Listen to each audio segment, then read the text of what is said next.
પરીક્ષિત ઘરે આવ્યો, માથા ઉપરનો મુગટ ઉતાર્યો, મતિ ભ્રમ થઈ હતી. પાછી શું મતિ થઈ કે મારાથી કોઈ પાપ થઈ ગયો, અપરાધ થઈ ગયો.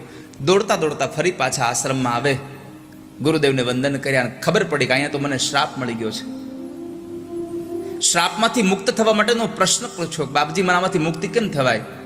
શમીક ઋષિએ કહ્યું કે રાજા, મુખમાંથી નીકળેલા શબ્દો ક્યારેય પાછા ન વળે, એમ બ્રાહ્મણના મોઢામાંથી નીકળેલો આ શ્રાપ પાછો નહીં વળે, હવે મિથ્યા નહીં થાય, એને ભોગવવો જ પડશે. પણ તમારે જો એના દુઃખમાંથી છૂટવું હોય તો એક સાધન છે, તમે ભાગવતની કથા સાંભળો, તમે સત્સંગ કરો. પોતાનું બધું જ રાજ્ય પોતાના જન્મે જે દીકરાઓને સોંપી દઈ. 7 જ દિવસનો સમય હતો એટલે પોતે ગંગાના કિનારે આવી અનશન વ્રત લઈને બેઠા છે. કોઈ એને કથા કહેવા તૈયાર નથી થતું, કોઈ એના ગુરુ બનવા તૈયાર નથી થતું. અને ગુરુ બનવું કાંઈ હેલું નથી. એ તો આપણને થાય કાલો કંઠી પહેરાવી દીધી એટલે થઈ ગયું, એટલે મંડી દક્ષિણા આવવા. જે ગુરુને પોતાના ચેલાની સંપત્તિ ઉપર નજર હોય એમાં ગુરુત્વ નથી, અને જે ચેલાને ગુરુના આશ્રમ ઉપર નજર હોય એમાં શિષ્યત્વ નથી કાંઈ. આ બેયને જો સામે સામું પ્રલોભન નીકળી જાય તો જ ઉપરની સીડી મળે, નકર બે નરકમાં જાય.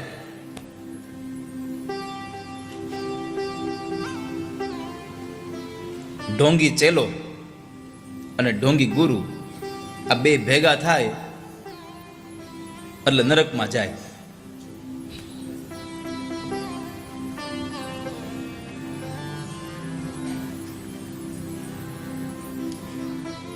એવા સમયે દેવર્ષિ નારદ સુખદેવજી મહારાજને પ્રાર્થના કરી અને ગંગાના ઘાટ ઉપર લઈ આવ્યા છે. આવતાની સાથે જ સુખદેવજી મહારાજના ચરણારવિંદને પખાડ્યા. સુખદેવજીએ પોતાનો વરદ હાથ એના મસ્તક પર પધરાવ્યો, આશીર્વાદ આપ્યા. અને પછી પરીક્ષિત રાજાએ પ્રશ્ન કર્યો. ભગવાન સુખદેવજી મહારાજને પ્રાર્થના કરે છે, બાપજી મારી પ્રાર્થના છે, અમારા મગજ ઉપર, અમારા માનસ ઉપર, મારા માથા પર એટલો ભાર છે, આ ભારને ઉતારી દો તમે.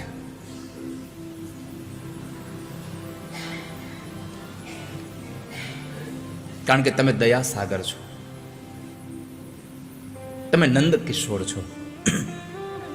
મારી પ્રાર્થના છે તમને, આ શ્રાપનો જે ભાર મારા માથા પર છે એ ઉતારી દો. ભગવાન, જેનું મૃત્યુ નજીક આવ્યું હોય અને જેને પોતાના આત્માનું કલ્યાણ કરવું હોય એને શું કરવું જોઈએ? આવો પ્રશ્ન પરીક્ષિત રાજાએ સુખદેવજી ભગવાનને પૂછ્યો. જેમને પોતાનું આત્યંતિક કલ્યાણ કરવું છે, કોઈ સદગુરુ મળે તો પ્રશ્ન શું કરવો એની નોંધ કરાવી છે. બાપજી એવો કંઈક માર્ગ બતાવો ને, આ જીવનું આત્યંતિક કલ્યાણ થઈ જાય. પણ આપણે મહાપુરુષ પાસે જઈને કહે છે, બાપજી કંઈક એવો રસ્તો બતાવો ને કંઈક ધંધો હરખો હાલે. મહાપુરુષો મનમાં કહેતા હોય છે કે ધંધો નહોતો કરવો એટલે તો આ કર્યું છે.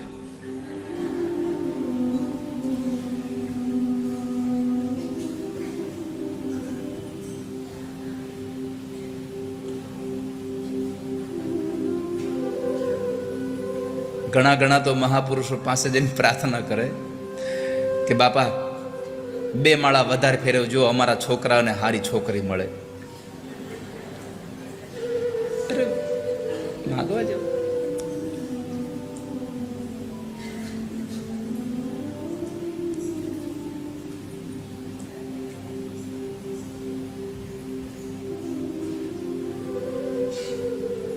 સુખદેવજી મહારાજે કહ્યું, રાજા, જે જીવ પોતાનું આત્યંતિક કલ્યાણ કરવા ઈચ્છે છે એના માટે એક સાધન છે. જન્મ લાભ પરહ પુંસામ અંતે નારાયણ સ્મૃતિ. જેણે પોતાનું આત્યંતિક કલ્યાણ કરવું છે, સતત નારાયણ નારાયણ નારાયણ નામનો જપ કરે, પ્રભુના નામનો મહિમા ગાયા કરે.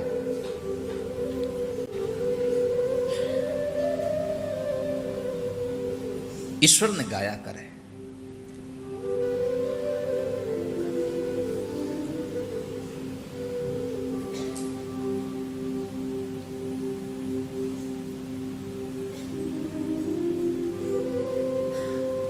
સતત ભગવાનને ગાવાનું એટલા માટે કહ્યું છે કે ક્યારે આવી જાય મૃત્યુ નક્કી નથી, એટલા માટે.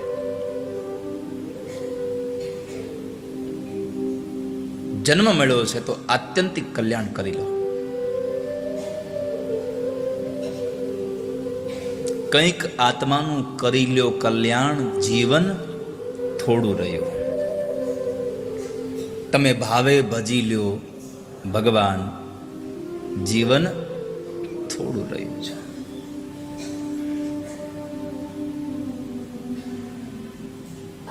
ઈશ્વરમય જીવન પસાર કરીએ. પછી તો સુખદેવજી મહારાજે કથાનો દોર આગળ વધાર્યો. કથાએ ચિત્ત પકડ્યું. વર્ણ વ્યવસ્થાની વાત ભગવાન સુખદેવજી મહારાજે રાજા પરીક્ષિતને બતાવી. મુક્તિના 2 પ્રકારો, સદ્યો અને ક્રમ મુક્તિ બતાવી અને વ્યાસને વંદના કરી. પોતાના દીક્ષા ગુરુ રાધાજીને પ્રણામ કર્યા. અને રાધાને પ્રણામ કરે અને ભગવાન મુક્તિ આપ્યા વગર રહેતા જ નથી. કારણ કે પરમાત્માને રાધા કરતા રાધાનું નામ વધારે વાલું છે. કોઈ માણસ કૃષ્ણ કૃષ્ણ બોલે તો કૃષ્ણ બહુ ઓછા પ્રસન્ન થાય છે, પણ કોઈ માણસ રાધા રાધા રાધા બોલે તો કનૈયો વધારે પ્રસન્ન થઈ જાય છે. રા શબ્દ બોલે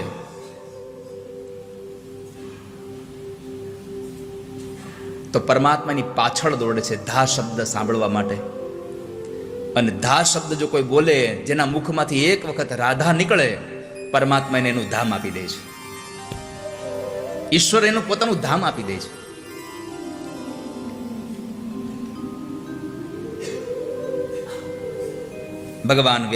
ભગવાન સુખદેવ પોતાના દીક્ષા ગુરુ રાધાજીને વંદન કર્યા. ચતુશ્લોકી ભાગવતની કથા બતાવી. પરમાત્મા અહીંયા સૃષ્ટિનું સર્જન કર્યું છે એની કથા બતાવી. અને ચતુશ્લોકી ભાગવતમાં ભગવાને પોતાના જે ગુણો છે એની વાત બતાવી. એમાં એક વાત અગત્યની બતાવી, યત્સ્યાત સર્વત્ર સર્વદા, હું બધે જ છું. આ બધું હતું ત્યારે પણ હું છું, બધું નહોતું ત્યારે પણ હું હતો, અને કશું નહીં હોય ત્યારે પણ હું રહેવાનો છું. અહમેવા સમયવાગ્રે, બધામાં હું છું, બધું મારામાં છે.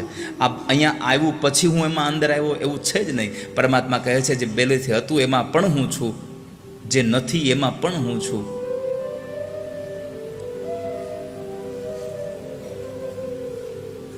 માટીનો ઘડો બને તો એમાં એમ ન કહેવાય કે આ ઘડો માટીનો છે. એ માટી હતી એટલે જ ઘડો બન્યો છે.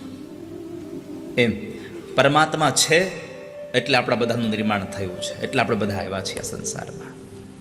તો પરમાત્માએ ચતુશ્લોક ભાગવતની વાત બતાવી, માયાની વાત બતાવી. યથા મહાંતિ ભૂતાની ભૂતેષુ ચાવચેષ્વનું પ્રવિષ્ટાની તથા તેષુ નતેષ્વહં. બધામાં હું નિર્લેપ છું. નથી દેખાતો તો એનો અર્થ એવો ન સમજશો નથી, છતાં હું છું. દેખાવું છું એ હું છું નહીં, અને જે નથી દેખાતો એ હું પ્રત્યક્ષ છું. બેનો હાથમાં મહેંદી મૂકે, એ મહેંદી કેવા કલરની હોય? જાગો ગ્રાહક. હવે હમણાં જ રિસેસ પડશે, હાલો મોટો બેલ વાગશે, હમણાં રજા પડી જાય અમારે, આજની નિશાળ પૂરી. હમણાં બોલો, મહેંદી મૂકો ત્યારે કેવા કલરની હોય છે? લીલા કલરની. અને એ મહેંદી સુકાઈ જાય પછી કેવી થઈ જાય? તો લીલામાં તમને લાલ રંગ દેખાતો હતો ના, પણ છતાં એમાં હતો, કારણ કે પરમાત્માએ બનાવેલું છે. પરમાત્મા કહે છે કે જેમ લીલી મહેંદીમાં લાલ રંગ સમાયો છે, એમ આ સંસારમાં બધી જ જગ્યાએ હું સ્વયં સમાયેલો છું, નિર્લેપ છું. આ સંસારમાં બધે પરમાત્મા છે. ઈશ્વર વગરનું કશું છે નહીં. જ્યાં જ્યાં નજર મારી ઠરે યાદી ભરી છે આપની. જ્યાં જ્યાં પણ મારી નજર ફેરવું ત્યાં હું તમારી યાદી જોઉં છું, તમને નિહાળું છું. તો એ પરમાત્માએ બતાવ્યું હું બધે જ છું.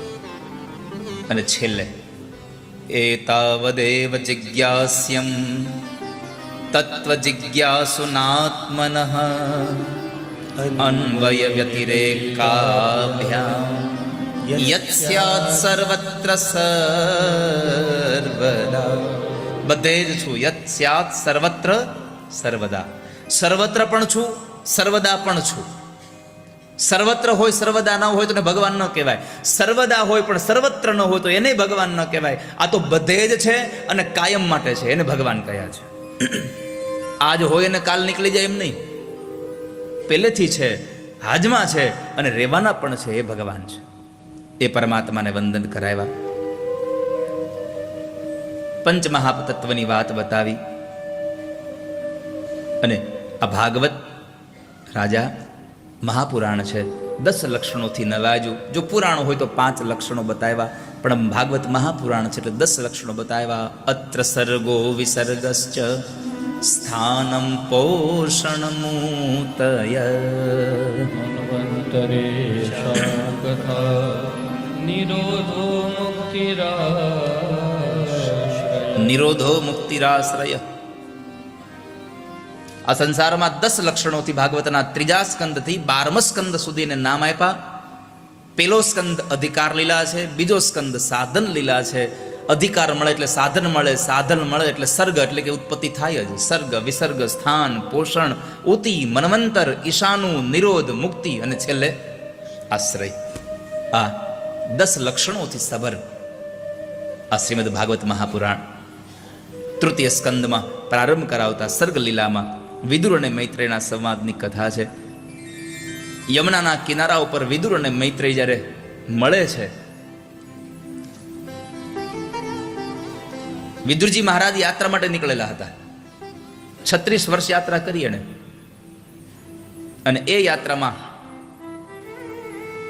પાંડવો, એ સમયમાં યુદ્ધ થયું, કૌરવો મર્યા, પાંડવો જીત્યા, ભગવાન સ્વધામગમન થયા. ભગવાનની પાદુકાઓને લઈ અને ઉદ્ધવજી મહારાજ જ્યારે ચાલતા ચાલતા બદ્રી વિશાલ ક્ષેત્રમાં જતા હતા, ત્યારે એવા સમયે યમુનાના ઘાટ ઉપર મળેલા એ વિદુરજી મહારાજ સાથે સંવાદ થયો.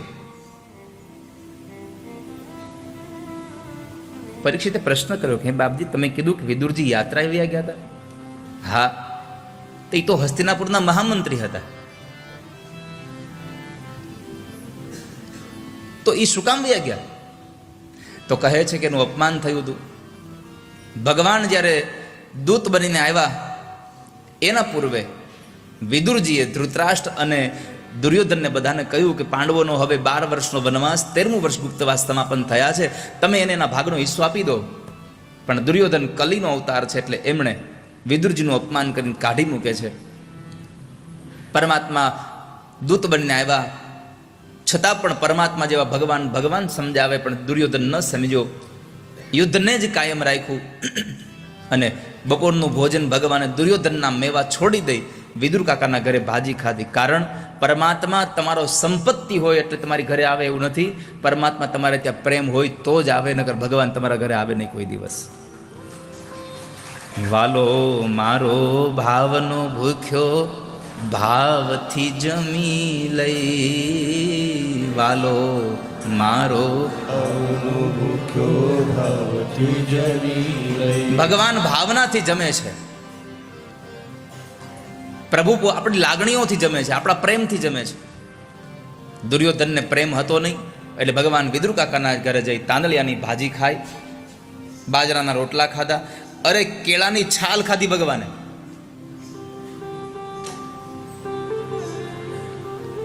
અને પછી એ યુદ્ધ સમાપન થયું, ભગવાન સ્વધામગમન થયા. યમુનાના કિનારા ઉપર આવે છે. એ યમુનાના ઘાટ ઉપર આવેલા એ વિદુર અને ઉદ્ધવનું મિલન થયું. વિદુરજી મહારાજે ભગવાનના સમાચાર પૂછ્યા એટલે ઉદ્ધવજીએ ભગવાન સ્વધામગમન થયા એના સમાચાર આપ્યા. વિદુરજીને બહુ દુઃખ લાગ્યું, પણ વિદુરે એટલી પ્રાર્થના કરી કે ઉદ્ધવ, જો તમને હું અધિકારી લાગતો હોઉં, જો તમને હું ભાગ્યશાળી લાગતો હોઉં, તો તમે મને ભગવાનનો ઉપદેશ સંભળાવો. ઉદ્ધવ કહે છે કાકા, આ દુનિયામાં તમારાથી વધારે ભાગ્યશાળી કોઈ હશે જ નહીં. કેમ?